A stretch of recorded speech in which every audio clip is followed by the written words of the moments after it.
odayaal halkaa waxaa joogta waa Marwo waa macallimadin badan ahayd waa gabadh sportifada waxaan isku baranay uun socodka iyo sportiga ay subaxii sameynayaan iyadiyo odayga Bahdoon Marwo bal marka magacaaga oo dhan ii sheegada maanta marka ugu horeysa waxaa la yiraahdaa Marwo Cumar Xuseen waxaan ka shaqeeyaa wasaaradda tacliinta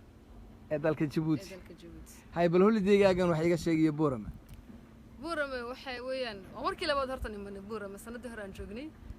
xagaa bay ahayd laakiin waxaan ku sameynay waqtigii ugu qabooba anaka oo dhulku u baranay haddana waan aad baan la qabsanay waa magaalo aad u qurux badan aad u qabow oo nafisa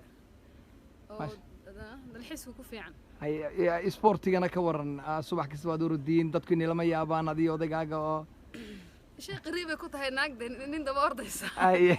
بدنا ولا لقينا وركيرة قبل سبورت أنت عليك. لكن أدو في عين سبورت قوينا الصباح دي يرجع صدا واحد بينا نسمين لكن سعد يرى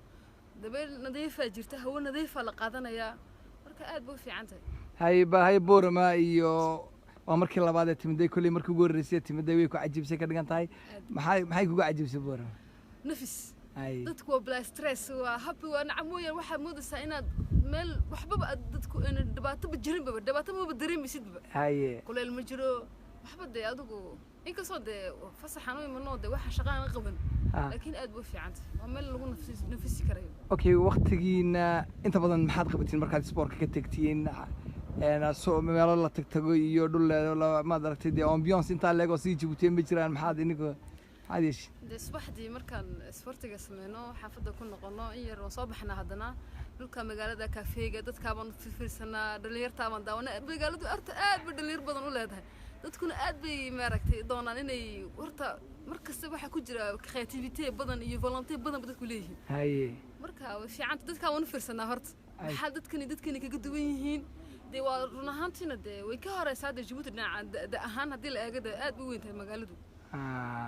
marka waxa leedahay waa dadkuna waa dad ma taqaanaa in dad la shakeysan karo dad akhlaaq iskale ya waaye umada reer Boorama adoo gabadh sportifada tahay salaanta ma aragtay maxaad u raacin lahayd inay umadani soo kacaan oo sidii uu Bahdoonba hore u sheegay ay sport ku dhiiradaan moodan lahayd hablaha qeyrkaaga waliba horta ha warune waxa weyn cimilo aad u fiican bay leeyihiin oo meel bila pollution buuraley marka hawadu aad bay u tahay fiican tahay subaxdii ha soo baxaan waxyaabahan dumarkuna ma dhaqaaqaanay fadhiga iska daayaan oo iska lugayaan oo u fiican tahay aad waayahay aad iyo aad baan ku salaamayaa waad mahadsan tahay Allah yasalimak thank you